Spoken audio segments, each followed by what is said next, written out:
Seguimos entonces con donde lo dejamos. El último día terminamos de ver las normas prescriptivas. Seguimos con ese punto y nos pasamos a las normas constitutivas. ¿Vale?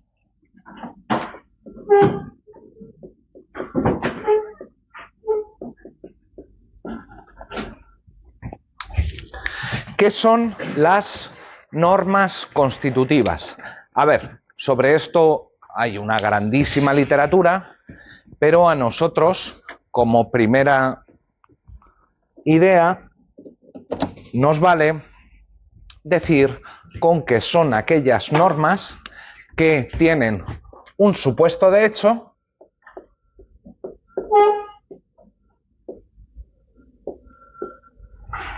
una acción, la descripción de una acción, un objeto, etcétera, etcétera, etcétera, un evento, incluso, y en lugar de, como en las normas prescriptivas, tener asociado prohibido, permitido u obligatorio, aquí lo que nos vamos a encontrar es válido o inválido. ¿Vale? Por ejemplo, tenemos las normas que establecen cuál es el procedimiento para crear las leyes. ¿Vale? Aquí, ¿qué es lo que tenemos? Lo que tenemos es una serie de pasos que si tú cumples, entonces el resultado final, el resultado institucional, va a ser considerada una ley válida. ¿Sí? Lo mismo lo tenemos respecto de los contratos o respecto de las donaciones o respecto de lo que queráis. Alguien me podría decir, ya bueno, pero es que ni en la Constitución, ni en el Código Civil, ni en otros, ni en la Ley de Bases de la Administración Pública no te dice esto es un acto jurídico válido o inválido. Bueno, tampoco en el Código Penal te dice que hay comportamientos prohibidos, permitidos o obligatorios. Simplemente te designa cuál es la consecuencia jurídica que se seguiría. Quien mate, 15 años de cárcel, ¿vale? Pero sabemos que cuando hay una sanción prevista, entonces estamos hablando de una norma prescriptiva. Así que lo que vamos a tener es que en las normas constitutivas simplemente nos vamos a encontrar un supuesto, un caso regulado, un supuesto de hecho, al que le atribuimos la calificación válido o inválido. Ahora bien, la pregunta es ¿qué quiere decir válido o inválido? Mirad, en este contexto, validez puede querer decir al menos dos cosas, ¿vale? Cuidado que el término validez es uno de los que más significados tiene en el ámbito teórico jurídico. Pero validez aquí quiere decir, primero, regularidad o corrección. ¿Qué quiere decir regularidad o corrección? A ver, cuando estamos diciendo que algo es un contrato válido, lo que estamos diciendo en este contexto es que ha sido creado de conformidad con las reglas. Cuando decimos que una ley es válida o inválida en este contexto, lo que estamos diciendo es ha sido creado de conformidad con las normas que lo autorizan. ¿Sí?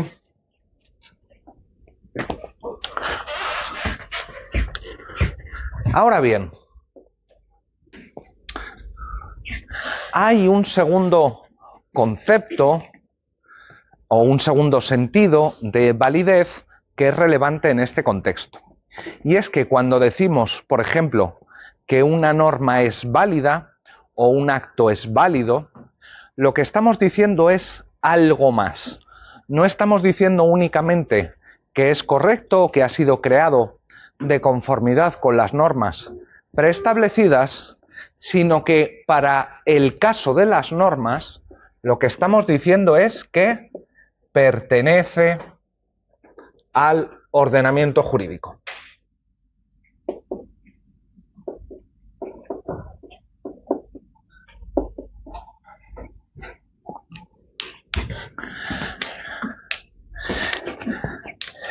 ¿Qué quiere decir esto? Bueno, que decir que una norma pertenece es decir que forma parte de un conjunto. Esto nos lo explicaron cuando éramos muy pequeñitos. En teoría de conjuntos decimos que un elemento 1 pertenece al conjunto cuando está dentro del conjunto. ¿Y cuando no pertenece? Pues cuando el elemento E1 o E2 está fuera del conjunto. No quiere decir más. Decir que una norma jurídica es válida en el ordenamiento jurídico italiano quiere decir que forma parte del ordenamiento jurídico italiano. Que no forma parte significa decir que no está dentro del conjunto. ¿Vale?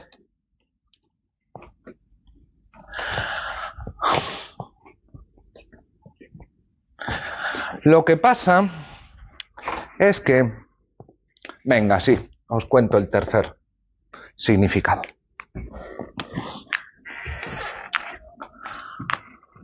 Alguien podría decir que, o no, prefiero no contároslo, que si no voy a introducir más confusión que otra cosa. Y no se lo he contado al otro grupo, tampoco.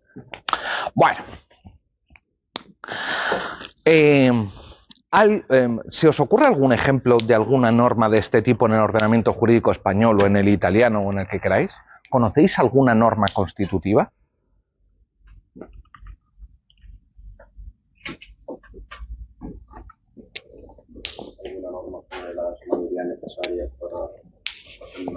Por ejemplo, sobre la forma de los contratos, hay muchísimas. Tanto que algunos autores han llegado a afirmar que las normas más importantes del ordenamiento jurídico no son las normas prescriptivas, aquellas que consideran obligatorio, permitido o prohibido un determinado comportamiento, sino las que establecen validez o invalidez. Nosotros no tenemos por qué irnos tan para allá, ni tenemos por qué decir que hay unas que son más fundamentales que otras o que algunas sean reducibles, que las constitutivas sean reducibles a prescriptivas o las prescriptivas reducibles a constitutivas.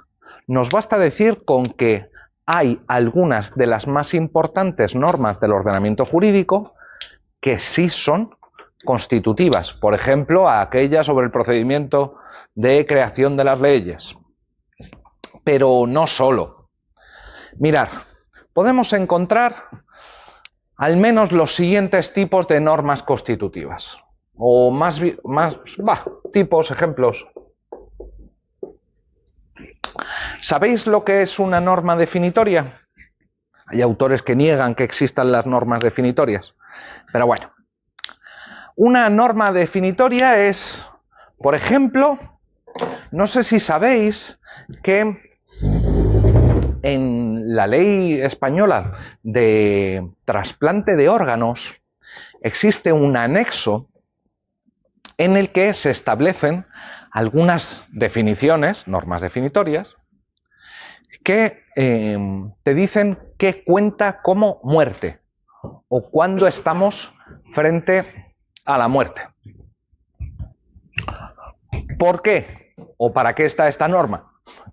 Pues porque nos da cosica, vamos a decirlo así, quitarle los órganos a una persona que no esté muerta, sino que queremos que no esté viva, que se haya muerto, con lo cual tiene una incidencia brutal.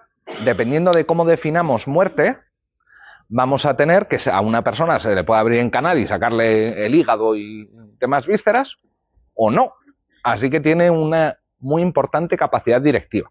En concreto, si no me falla la memoria, nuestra ley de trasplantes define la muerte como la cesación de las funciones del hipotálamo, que es una cosa que tenemos por aquí y que es la que hace que nuestros riñones sigan funcionando, nuestro hígado siga funcionando. ¿Sí? Bueno, lo que tenemos con las normas definitorias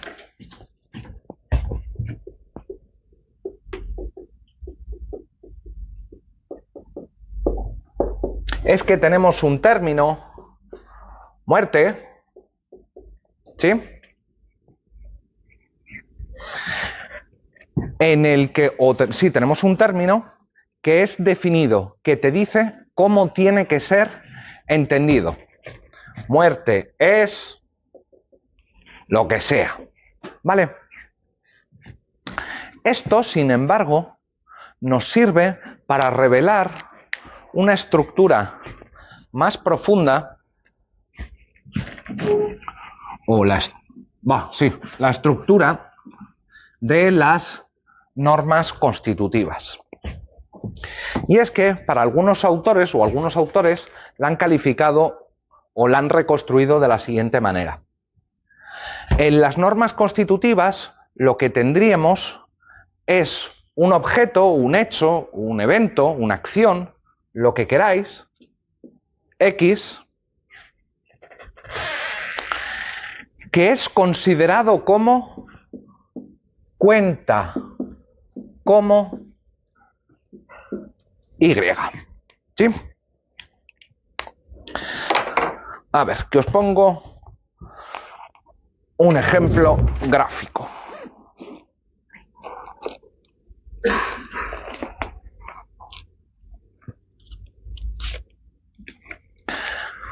¿Qué es esto?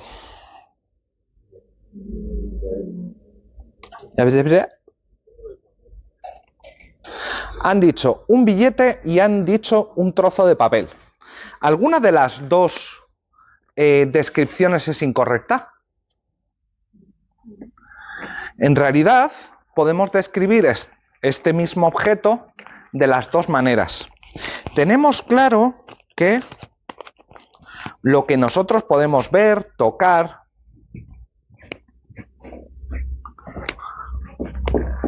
es un trozo de papel. Lo que pasa es que socialmente hemos llegado a un acuerdo o tenemos una norma que nos dice, mira, toda vez que te encuentres con ese trozo de papel, considéralo como dinero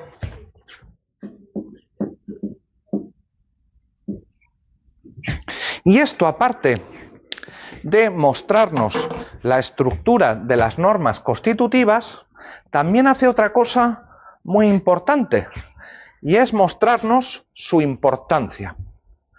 ¿Por qué?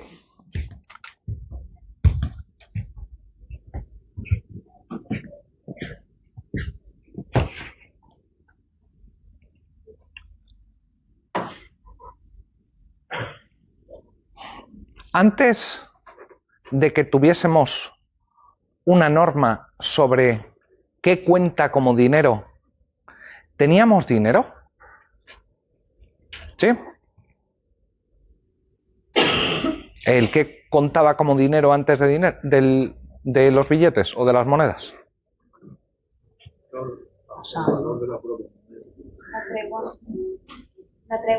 El intercambio, el trueque. Bueno, el trueque es un método de intercambio, pero no algo que nos diga que hay algo que cuenta como dinero. El oro. Bueno, el oro es que también contaba como trueque. Lo que te estoy cambiando es un metal precioso sabemos que el metal precioso, o le atribuimos un valor al metal precioso y con eso intercambiamos pues por 2 ovejas o 3. Pero antes de la norma que establecía que hay determinadas piezas, bien de metal, bien de papel, que cuentan como un valor, que cuentan como dinero, el dinero no existía. Lo que hacen las normas constitutivas no es únicamente decirte que algo cuenta como, que en última instancia sí, solo es algo cuenta como, pero ese algo cuenta como permite crear nuevas realidades. Antes de la norma que establecía que es el matrimonio, ¿uno se podía casar? Mucho me temo que no. Antes de la norma que establecía que es matrimonio, no teníamos matrimonio. Podíamos tener un hecho que era la unión de 2 personas por lazos afectivos, pero la institución del matrimonio nace con eso. La institución del dinero nace con la norma que establece que es el dinero. la creación de la norma que te dice que es una ley, crea las leyes.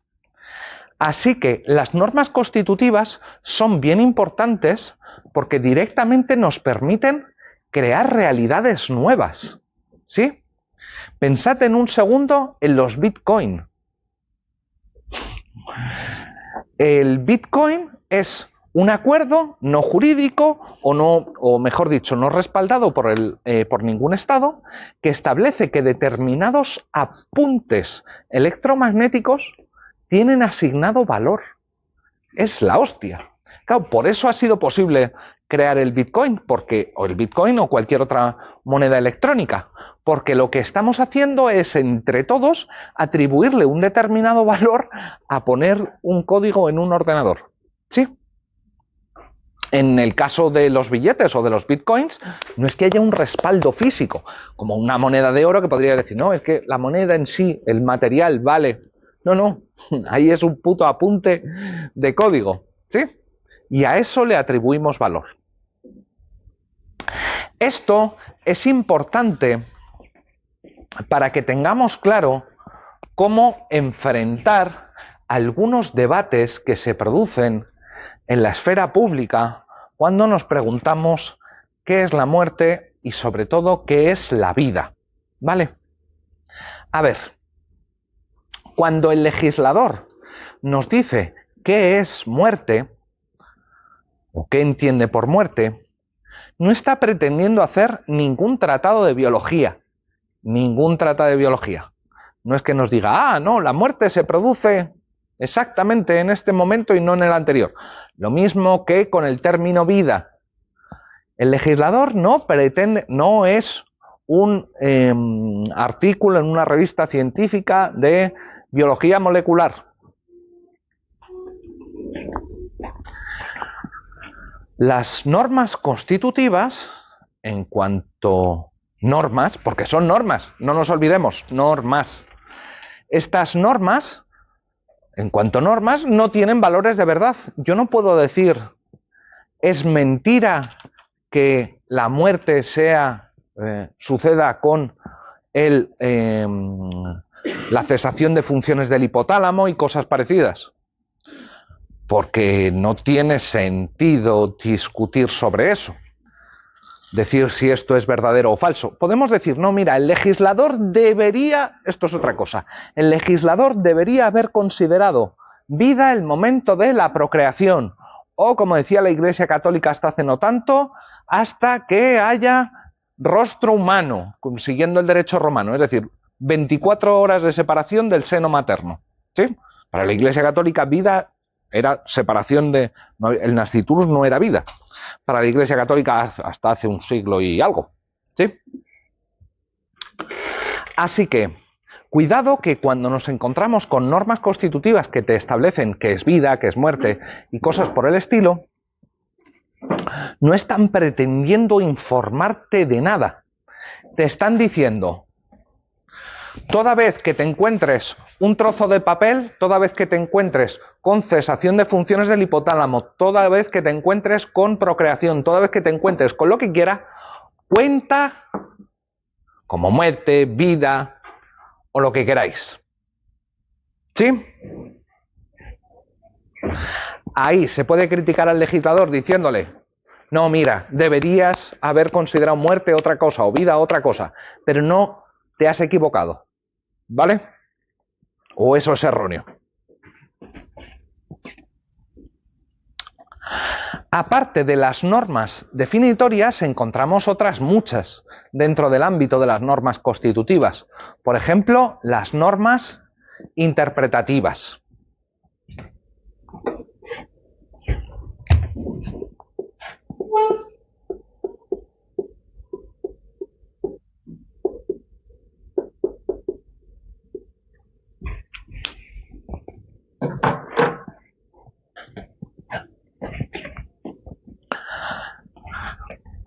Tenemos una nueva norma sobre una nueva ley orgánica sobre sindicatos. Y te dice, la Constitución española establece la libertad sindical. Lo que quiere decir que, o según la Constitución, en su artículo, no recuerdo cuál es, todos los españoles o todos los ciudadanos tienen derecho a pertenecer a un sindicato, entendiéndose tal como cualquier organización obrera. ¿Sí? Mirad, aquí no es que tengamos exactamente una definición, no es que sea exactamente una definición, no tiene la forma de una definición. Lo que sí sucede es que en ocasiones el legislador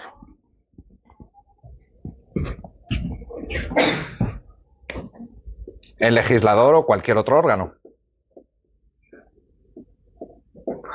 establece cuál es la interpretación de un enunciado. ¿Sí? O por ejemplo, pongamos que el legislador por fin se atreve a establecer una ley orgánica sobre libre manifestación, ¿vale?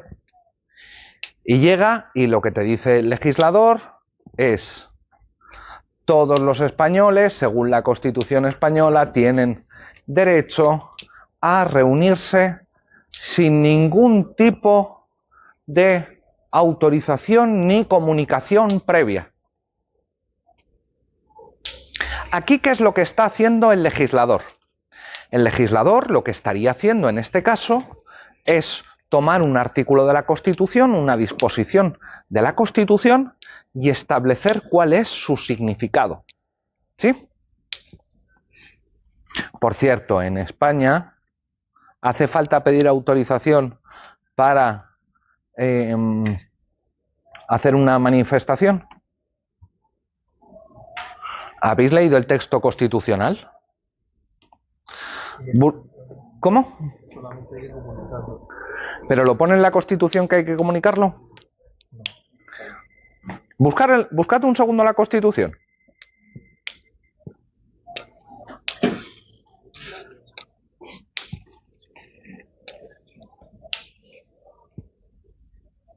Busca manifestación.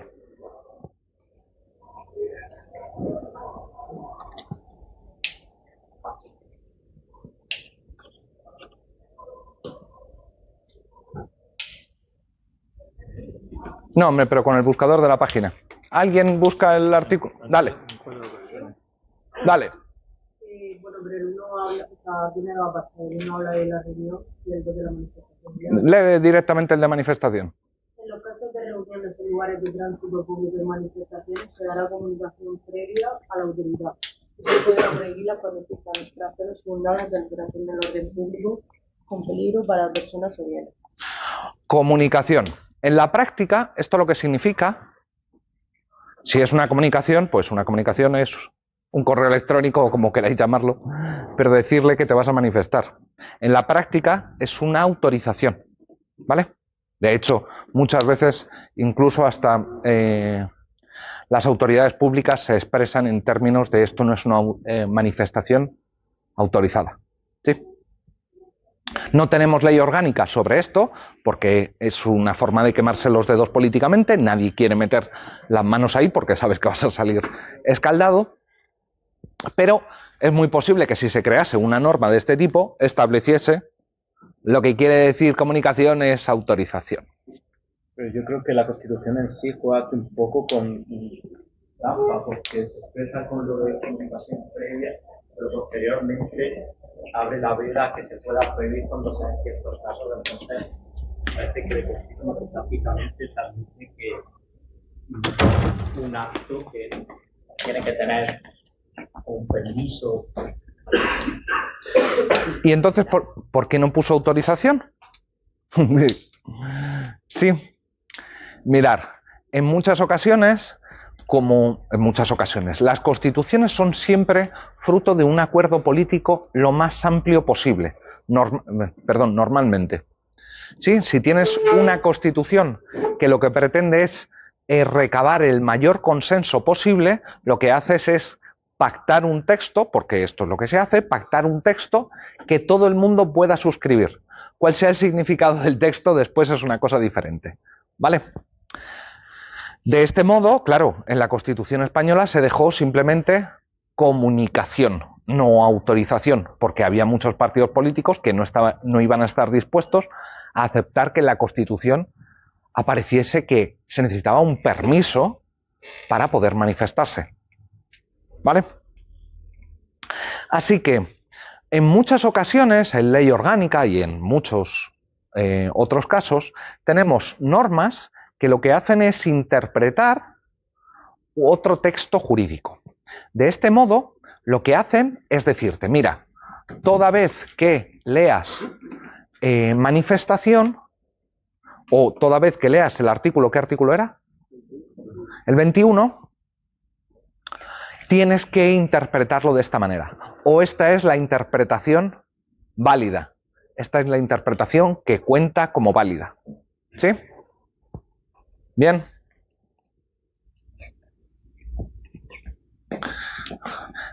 Aquí dentro de los tipos de normas constitutivas, también tenemos las normas derogatorias, ¿Qué es una norma derogatoria? Una norma derogatoria es la que elimina una norma del ordenamiento. A ver, nosotros ya sabemos que eliminar, si eliminar quiere decir destruir, no, porque ya hemos dicho que no parece que las normas se puedan destruir. ¿Por qué? Porque no coinciden con sus inscripciones. La norma no es el cartel. Pero si yo rompo el cartel y la norma sobrevive, entonces una derogación no es eliminación de una norma. Una derogación es, pues exactamente lo que hemos dicho antes. Tenemos el conjunto ordenamiento jurídico español, que tiene dentro una norma N1. Y en un momento posterior, en el ordenamiento español 2, esta norma está fuera del ordenamiento. Ya no es válida, ya no pertenece. ¿Sí? Simplemente decimos que ha salido del grupo, ha dejado de formar parte de... ¿Vale? Y este es el único significado.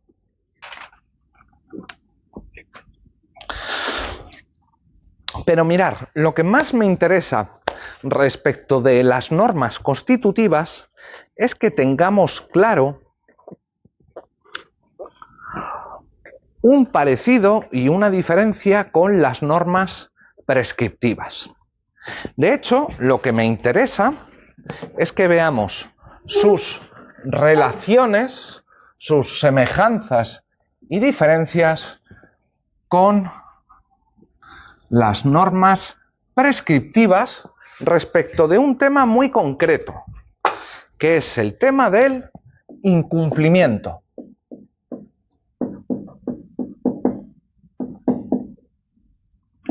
Nosotros ya sabemos qué sucede cuando incumplimos una norma prescriptiva. ¿Qué sucede cuando incumplimos una norma prescriptiva?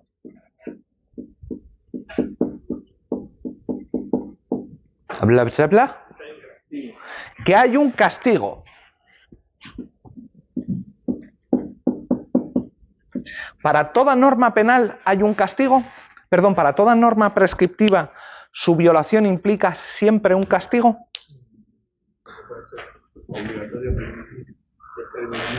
Bueno, limitámonos a obligatorio prohibido. ¿Toda norma que establece una obligación o una prohibición tiene asociada una pena, un castigo? Lo cierto es que no. Hay muchas normas de obligación que carecen de sanción. Por ejemplo, ¿sabéis que existe la obligación de fidelidad entre los cónyuges en el ordenamiento jurídico español? Que si te casas estás obligado a ser fiel. Pero, ¿cuál es la pena frente a esto? Ninguna. Ninguna. El presidente del gobierno tiene la obligación de elaborar un programa de gobierno. ¿Sabéis qué es lo que pasa si no elabora el programa de gobierno? Nada, tampoco, no pasa absolutamente nada. Lo mismo que el rey tiene la obligación de sancionar las leyes, ratificarlas. ¿Qué pasa si no las ratifica? Pues nada. Así que, ojo, en las normas prescriptivas, el castigo no es algo necesario, es algo que puede suceder o puede no suceder. Lo que sí sucedería siempre es el reproche, ¿vale? Pero reproche y castigo, o reproche y sanción, no son lo mismo. Yo te puedo decir, eso está feo, pero otra cosa es que te establezca una sanción o un castigo. Así que el incumplimiento de normas prescriptivas a veces tiene asociada una sanción, pero no siempre, ¿vale? Eso sí, si nos encontramos una sanción, entonces sabemos seguro que es norma prescriptiva, ¿vale? No todas las veces que hay prescripción hay sanción, pero todas las veces que hay sanción sí hay prescripción. ¿Sí? El juego de palabras nos confundió, ¿no? ¿Vamos bien?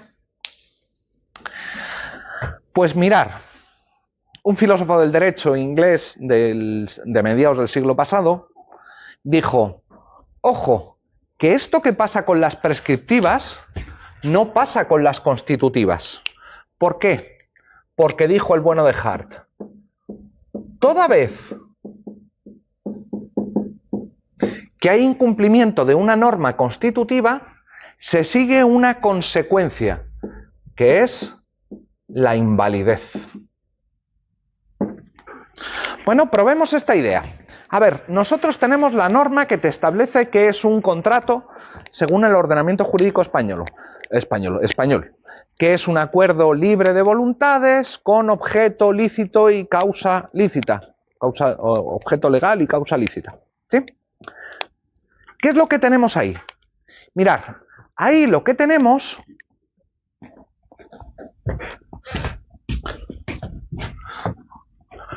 es claramente una norma de tipo constitutivo que te dice contrato es la característica 1, que es acuerdo de voluntades, la característica 2, objeto lícito, y la característica 3, causa lícita.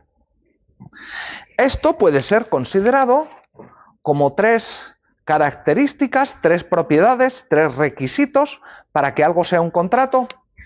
De hecho, si tú cumples con estas 3 características, entonces esto cuenta como contrato. ¿Sí? ¿Hasta aquí vamos bien?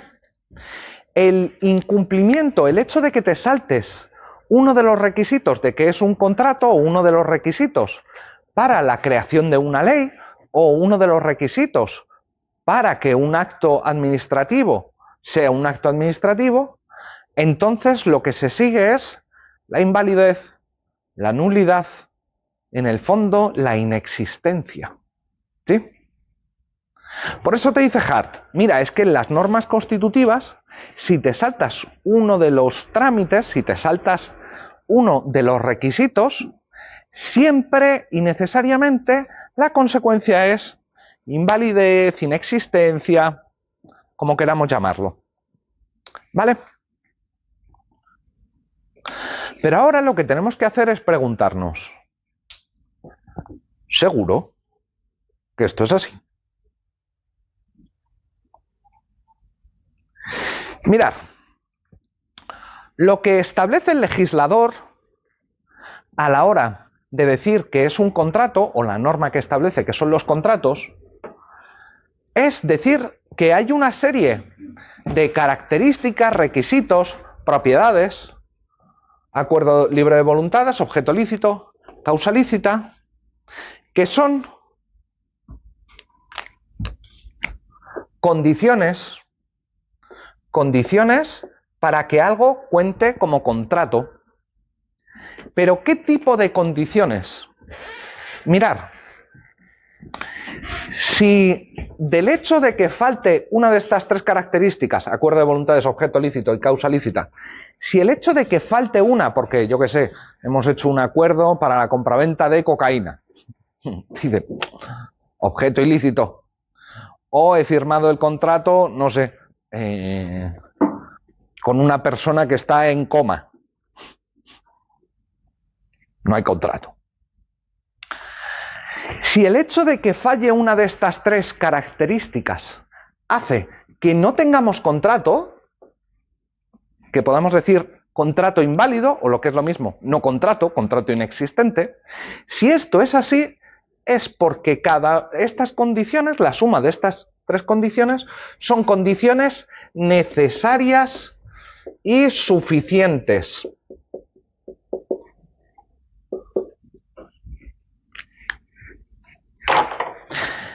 ¿Tenemos claro la noción de condición necesaria?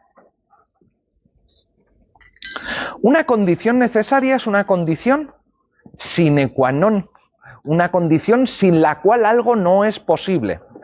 Por ejemplo, si quiero que el agua hierva, es condición necesaria calentarla a 100 grados, porque si no, es imposible que hierva. ¿Sí? ¿Esto lo tenemos claro? Una condición necesaria es algo que es imprescindible para que un evento pueda suceder. ¿Bien? Una condición suficiente es una cosa diferente. Una condición suficiente es algo que si sucede, sabemos que el evento se va a producir, pero no es imprescindible. Por ejemplo, hemos dicho, para que hierva el agua es necesaria calentarla a 100 grados. Pero, ¿cuáles son las vías para calentar el agua a 100 grados? Mirad, para calentar el agua a 100 grados la puedo poner en el microondas, la puedo poner en un cazo al fuego, la puedo tirar sobre un fuego, en una central nuclear, ¿sí? Cada una de estas vías, microondas, calentar el vitro o lo que sea, cada una de estas vías es una condición suficiente para poner el agua a 100 grados. Claro, cualquiera de ellas basta. ¿Hay alguna que sea necesaria? ¿Hay alguna sin la cual no puedo alcanzar el resultado 100 grados? No. Puedo optar por 4 vías diferentes. ¿Sí? Vamos bien hasta aquí. Una cosa es que algo sea necesario, algo sin lo que no puede suceder un evento. ¿Sí? Para que llueva tiene que haber nubes. El hecho de que haya nubes no significa que vaya a llover, pero si no hay nubes seguro que no llueve. ¿Sí?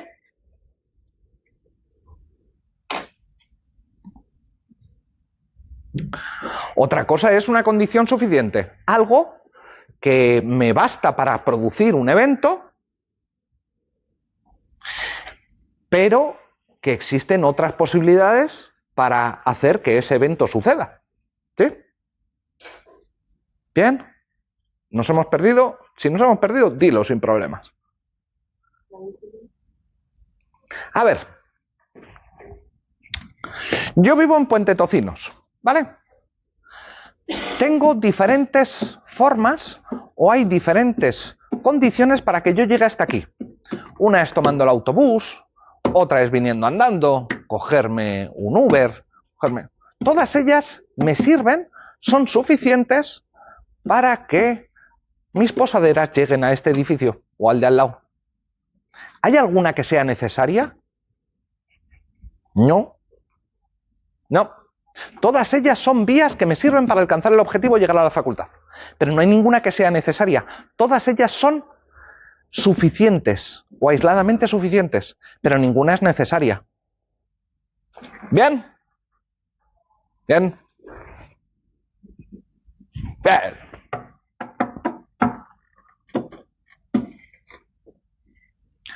Mirar, Hart y la mayoría de la literatura ha considerado que todas las normas constitutivas establecen condiciones necesarias.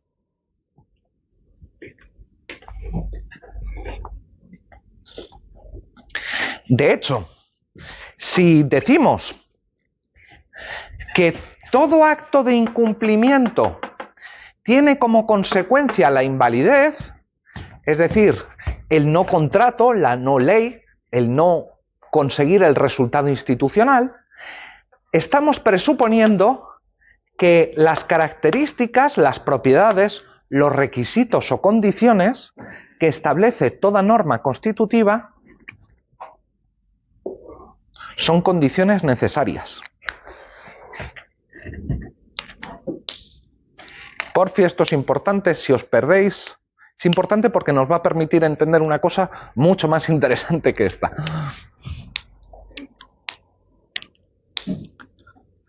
Pregunta: ¿existen en nuestros ordenamientos jurídicos normas constitutivas que establezcan condiciones suficientes pero no necesarias para alcanzar un resultado institucional?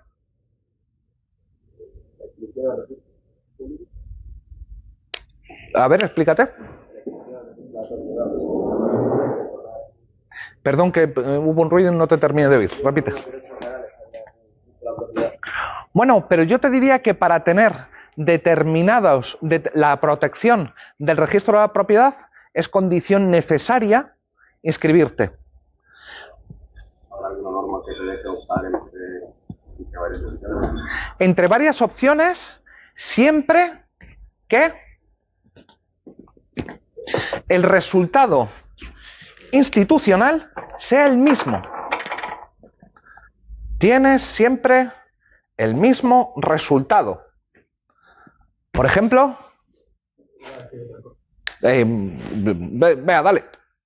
Decir que, por ejemplo, en el Código Civil los regímenes matrimoniales se establecen ciertas configuraciones que se pueden adoptar voluntariamente con un matrimonio, pero que a su vez el matrimonio puede establecer el régimen que desee. Mejor yo un poquito o completo tu ejemplo, que está muy bien.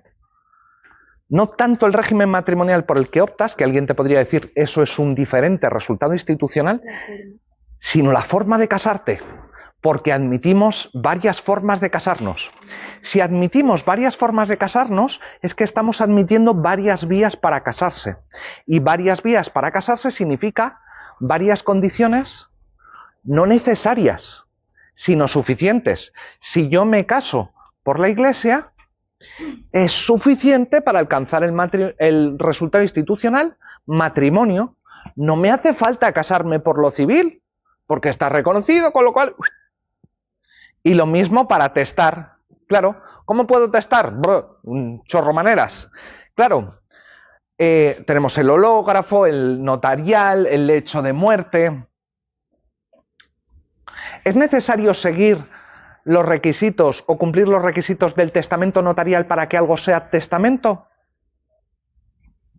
No, porque cabe el testamento hológrafo. ¿Y es necesario que sea hológrafo para que algo cuente como testamento? No. Basta, es suficiente con que el testamento sea hológrafo para que algo cuente como testamento. Pero esto no significa que sea un requisito necesario. Es solo una condición suficiente. Por ejemplo, para establecer normas con rango de ley. Claro, para establecer normas con rango de ley o incluso leyes específicamente, hay un montón de vías. Hay un montón de vías. Todas estas vías son condiciones suficientes para alcanzar el resultado norma con rango de ley o directamente ley. ¿Bien? Pues si tengo razón, joder, nos meten en algunos berenjenales, en algunos problemillas. ¿Por qué? A ver, si una norma constitutiva te dice el testamento hológrafo es aquel que es firmado y dos testigos. Y decimos que esto es una condición suficiente para el resultado testamento. ¿Qué pasa si hay un documento que no es hológrafo? ¿Significa esto que no está escrito a mano? ¿Significa esto que es un no testamento? ¿Del hecho de que incumpla las normas del testamento hológrafo se sigue que no es un testamento? Si esto es así, entonces, del incumplimiento de algunas normas constitutivas, ¿sabéis qué se sigue? Nada. No se seguiría nada. Porque si yo cumplo las normas del testamento hológrafo, ¿significa que mi texto es un no testamento o que no cuenta como testamento? No. Habrá que comprobar si se cumplen alguno de los otros requisitos. Pero del hecho de que yo incumpla los requisitos para que algo sea un testamento hológrafo, no se sigue que sea un no testamento. No se sigue la invalidez del documento como testamento. Y esto abre un universo muy entretenido. ¿Por qué? Porque mirar, sabemos que, o tendemos a pensar, que si yo cumplo determinadas normas, hay determinadas consecuencias. Y si incumplo esas normas, pues estas consecuencias no se producen. Si tengo razón y hay normas constitutivas que establecen solo condiciones suficientes, esto podría querer decir que su incumplimiento no tiene consecuencias jurídicas, pero su cumplimiento, el sí cumplirlas, sí tendría consecuencias jurídicas. Ojo, si incumplo la norma, ¿qué pasa? Nada, pero si la cumplo, sí que pasa. Si yo ignoro la norma, no hay ninguna consecuencia jurídica, pero el hecho de satisfacer la norma sí genera efectos jurídicos. Y diréis, muy bien, muy interesante, pero ¿para qué nos sirve esto? Pues sí nos sirve para una cosa, creo que un poquito importante. Mirar, hace unos cuantos meses, no sé si llegará al año, hubo una persona que llevó un caso frente a uno de los comités de Naciones Unidas. De hecho, el Comité de Naciones Unidas para personas con discapacidad. Uy, se nos ha ido la hora. Para personas con discapacidad. ¿Qué es lo que pasó? Esta persona reclamó para su hijo o su hija, no recuerdo, que el Estado español le asistiera de una determinada manera. ¿Sí? Y se comió toda la vía administrativa, se comió toda la vía contenciosa, llegó al Supremo, llegó al Constitucional y todos, uno tras otro, le dijeron, no, usted no tiene razón. Pero llegó a esta Comisión de Naciones Unidas y ¿sabéis lo que dijo la Comisión de Naciones Unidas? Dijo, sí, usted tiene razón. La pregunta es, esta decisión, esta resolución de esta Comisión de Naciones Unidas, ¿vale de algo? ¿Sirve de algo?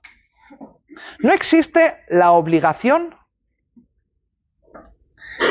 de considerar como sentencias, no es que cuente como un acto que goce de eficacia. Entonces, con perdón, ¿sirve para limpiarse las partes íntimas?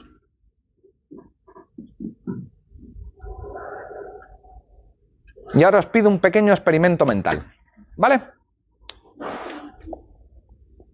El experimento mental es el siguiente. Ahora vosotros sois jueces, que os encontráis con un caso similar pero posterior.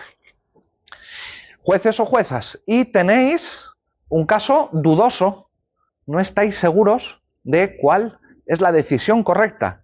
No porque seáis tontos, sino porque el derecho está indeterminado. Parece que no está clara cuál es la respuesta.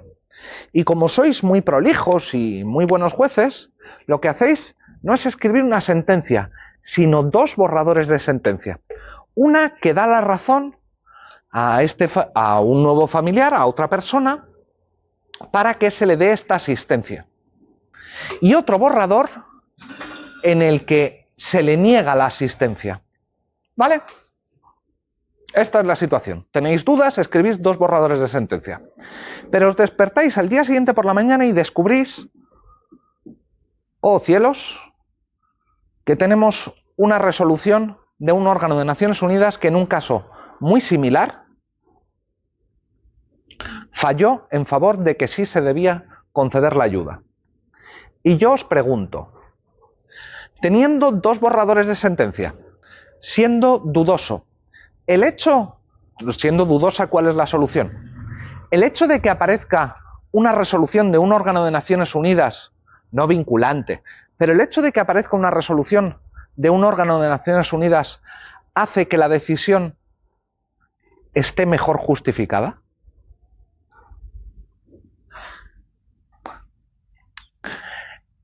Si en algún momento se os está pasando por la cabeza que sí, que una sentencia estaría más justificada que otra, o un borrador de sentencia estaría más justificado que otro, por el hecho de que hay una resolución de un órgano de Naciones Unidas que dice X, entonces lo que estamos admitiendo es que el seguimiento de determinadas normas, que el no seguimiento de determinadas normas o de las resoluciones de un órgano de Naciones Unidas no hace que la decisión del juez sea inválida.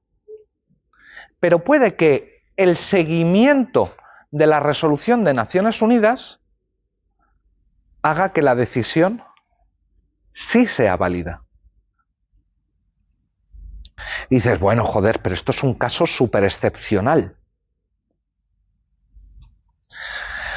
Ahora pongamos otro ejemplo. Sé que me estoy pasando de la hora, os prometo que mañana recortamos. Ahora imagináis que sois jueces o juezas del primer juzgado de lo penal de Murcia. Y tenéis dudas sobre si tenéis que imputar o no a un sujeto a partir de determinados hechos. Y descubrís que la Audiencia Provincial de Huesca, es decir, no tenéis relación jerárquica, pero que la Audiencia Provincial de Huesca, en un caso similar, ha imputado. ¿Consideraríais que por el hecho de seguir la decisión del caso de la Audiencia Provincial de Huesca, vuestra decisión de imputar está mejor justificada que la de no imputar?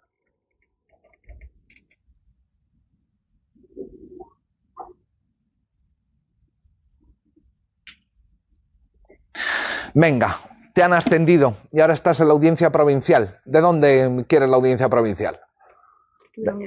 De donde sea. Venga, de aquí mismico, de Murcia. Estás en la Audiencia Provincial de Murcia. Y te surgen casos sobre imputar o no, o si una imputación ha sido correcta o no. Y te das cuenta de que no los juzgados de aquí, pero en los juzgados de Santa Cruz de Tenerife, Huelva, Ourense y Lleida, sí se está imputando. Y tú llegas y dices, mira, es que en las sentencias de los juzgados de primera instancia, se está imputando. A ver, nadie diría que por el hecho de no seguir, siendo tu Audiencia Provincial de Murcia, no seguir lo que se ha dicho en Santa Cruz de Tenerife, Orense o donde sea, que por el hecho de no seguir, tu sentencia va a ser considerada inválida. Creo que nadie en su sano juicio diría esto. pero ¿va a ser considerada válida por el hecho de seguir la jurisprudencia? Si es así, Hart no tiene razón. Si es así, entonces tenemos normas que son condición suficiente para que se produzcan resultados institucionales. Tenemos normas que nos dicen que si aplicas cosas como la jurisprudencia o una decisión de un órgano de Naciones Unidas, la consecuencia institucional, el resultado institucional, sentencia válida, se va a producir. No pasa nada si no utilizas eso para tu decisión judicial, pero si lo utilizas, sí parece que está justificada tu decisión y por tanto es válida. Si es así, nos empezamos a mover no en el blanco y negro, si lo aplico bien, si no lo aplico mal, sino en un camino intermedio en el que si no lo aplico no pasa nada, pero si sí lo aplico, entonces sí pasa. ¡Hala! Seguimos mañana.